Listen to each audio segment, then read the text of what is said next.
નમસ્કાર દર્શક મિત્રો, હું અશોક પરમાર સહયોગ દ્વારા પ્રસ્તુત ન્યૂઝ 20 ગુજરાતીમાં આપ સૌ દર્શક મિત્રોનું હાર્દિક સ્વાગત કરું છું। જોઈએ આજના મુખ્ય સમાચારો। જૂનાગઢ કૃષિ યુનિવર્સિટી ખાતે યોજાયેલો વર્ષા વિજ્ઞાન પરિસંવાદમાં પરંપરાગત રીતે ચોમાસાનો વર્તારો રજૂ કરતા 50 જેટલા આગાહીકારોએ એકંદરે ચોમાસું સારું રહેવાનું અનુમાન કર્યું। જૂન મહિનાના બીજા અઠવાડિયા પછી કે 2 તબક્કામાં વાવણી થવાની શક્યતાઓ રહેશે। વર્ષા વિજ્ઞાન મંડળ અને કૃષિ યુનિવર્સિટીના ઉપક્રમે 30મો વર્ષા વિજ્ઞાન પરિસંવાદ યોજાયો। વર્ષા વિજ્ઞાન મંડળ અને જૂનાગઢ કૃષિ યુનિવર્સિટીના ઉપક્રમે આયોજિત 30મા વર્ષા વિજ્ઞાન પરિષદમાં પરંપરાગત રીતે ચોમાસાનો વર્તારો રજૂ કરતા 50 જેટલા આગાહીકારો એકંદરે ચોમાસું સારું રહેવાનું અનુમાન વ્યક્ત કર્યું હતું। એટલે કે આગામી ચોમાસું 12 થી 14 આની રહેવાની આગાહી કરવામાં આવી છે।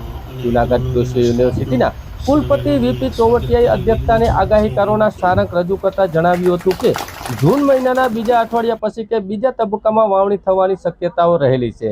સમગ્ર ચોમાસા દરમિયાન 50 થી 55 દિવસ વરસાદ રહેવાની શક્યતાઓ છે।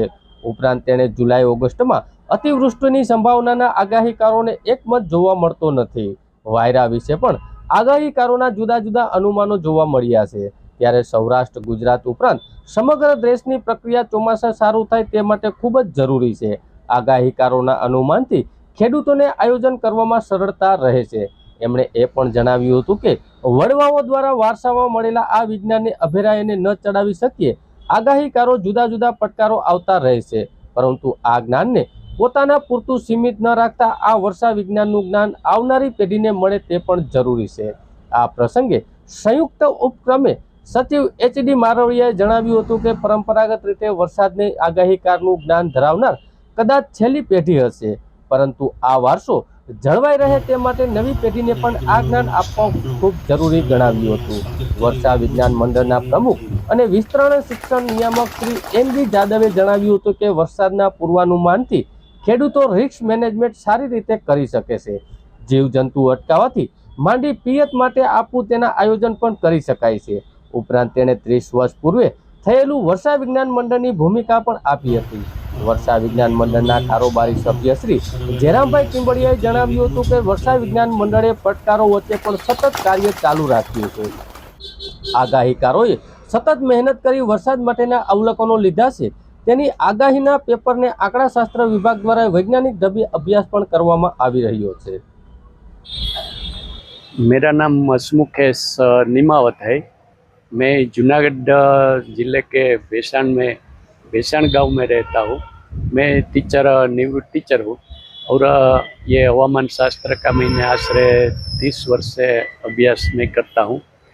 मेरा जो अभ्यास है वो ग्रह आधारित है और बदलीवाक के ऊपर आधारित है। और मेरे अभ्यास के अनुसार ईस्वी सन 2024 का जो मानसून है वो मानसून अच्छा रहने की संभावना है। जून महीना में मानसून व्यवस्थित चलेगा। जून के बाद 14 जुलाई तक मानसून से वो बीच बीच में स्थगित होता रहेगा और 14 जुलाई के बाद फिर वो व्यवस्थित चलेगा।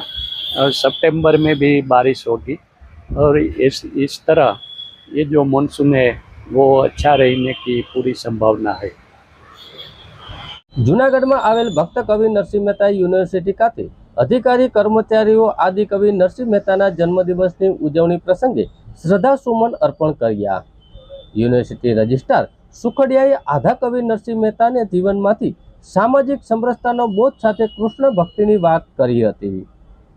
જૂનાગઢની ભક્ત કવિ નરસિંહ મહેતા યુનિવર્સિટી ખાતે રજિસ્ટ્રાર ડીએચ સુખડિયાના અધ્યક્ષસ્થાનમાં નરસિંહ વંદનાનો કાર્યક્રમ યોજાયો હતો। નરસિંહ મહેતા રચિત પદોના જ્ઞાન શ્રાવણ બાદ ડોક્ટર ડીએચ સુખડિયાએ નરસિંહ મહેતાના છબીને પુષ્પ અર્પણ કરી શ્રદ્ધાભાવ વ્યક્ત કરી જણાવ્યું હતું કે નરસિંહ મહેતાના જીવનમાંથી સામાજિક સમરસતાના બોધ સાથે કૃષ્ણ ભક્તિની સમજણ જીવન પાથક બની રહે છે। આ તકે યુનિવર્સિટીના ભાવસિંહ ડોડિયા, નિશિબેન ધારૈયા, ડોક્ટર સુહાસ વ્યાજ, ડોક્ટર જયસિંહ ઝાલા, સલીમ સીડા, લોકફંડના કચેરીના હિસાબી અધિકારી, યુનિવર્સિટીના હિસાબી અધિકારી કીર્તિબા સહિતની વિવિધ ફેકલ્ટીઓ, વિવિધ વિભાગના અધિકારીઓ, કર્મચારીઓ ઉપસ્થિત રહ્યા હતા। કાર્યક્રમ દરમિયાન ડોક્ટર શેખે નરસિંહ મહેતાના જીવનમાંથી બોધાત્મક બાબતોનો ચિતાર રજૂ કર્યો હતો। ડોક્ટર મયંક સોનીએ આભાર દર્શન અને અશ્વિન પટેલે કાર્યક્રમનું સંચાલન કર્યું હતું. રૂપિયા 1500ની કિંમતના સામાનની થેલી ખોવાતા વિશ્વાસ પ્રોજેક્ટ અંતર્ગત ઇન્સ્ટોલ કરેલ સીસીટીવી કેમેરાથી નેત્રમ શાખા પોલીસ દ્વારા ગણતરીની જ કલાકોમાં શોધી આપવામાં મધુરમની રિક્ષામાં બેસેલી હતી ત્યારે મારો ઓટો મધુરમની રિક્ષામાં બેસેલી હતી ત્યારે મારો ઓટો મધુરમની રિક્ષામાં બેસેલી હતી ત્યારે મારો ઓટોમાં હેતલબેન બસ સ્ટેન્ડથી મધુરમ જવા માટે ઓટો રિક્ષામાં બેસેલા હતા. દીપાંજલિ પાસે ઓટો રિક્ષામાંથી ઉતર્યા બાદ તેમને માલુમ પડ્યું કે તેમની 1500ની કિંમતના સામાનની થેલી ઓટો રિક્ષામાં જ ભૂલાઈ ગયેલી હતી. જે થેલીમાં ઘર વપરાશનો જરૂરી સામાન હોય. હેતલબેન તે ઓટો રિક્ષા શોધવાનો પ્રયત્ન કર્યો પરંતુ તેમને તે ઓટો રિક્ષા મળેલ નહીં.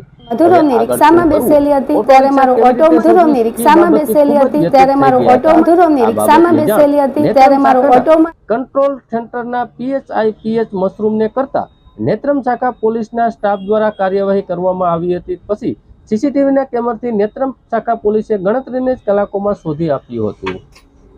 રાવત હેતલ હિરેનભાઈ, રાજકોટ નિવાસી. હું બસ સ્ટેન્ડેથી મધુરમની રિક્ષામાં બેસેલી હતી ત્યારે મારો ઓટોમાં મારો સામાન મિસ થયેલ.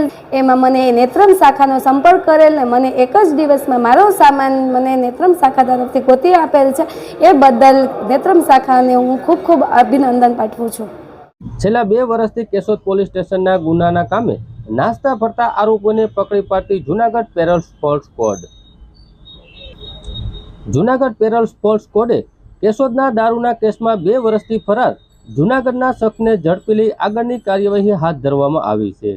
જૂનાગઢમાં રહેતો સચિન રાજુ થારાણી ઉંમર વર્ષ 23 નામનો યુવક કેશોદ પોલીસ સ્ટેશનમાં 2022ના દારૂના કેસમાં નોંધાયો હતો, પરંતુ ત્યારથી આ શખ્સ ફરાર હતો, જેને પકડી લેવા માટે જૂનાગઢ પેરોલ સ્પોર્ટ્સ સ્ક્વોડ દ્વારા પીએસઆઈ હડિયાના માર્ગદર્શનમાં ટેકનિકલ સોર્સના માધ્યમથી તપાસ હાથ ધરવામાં આવી હતી.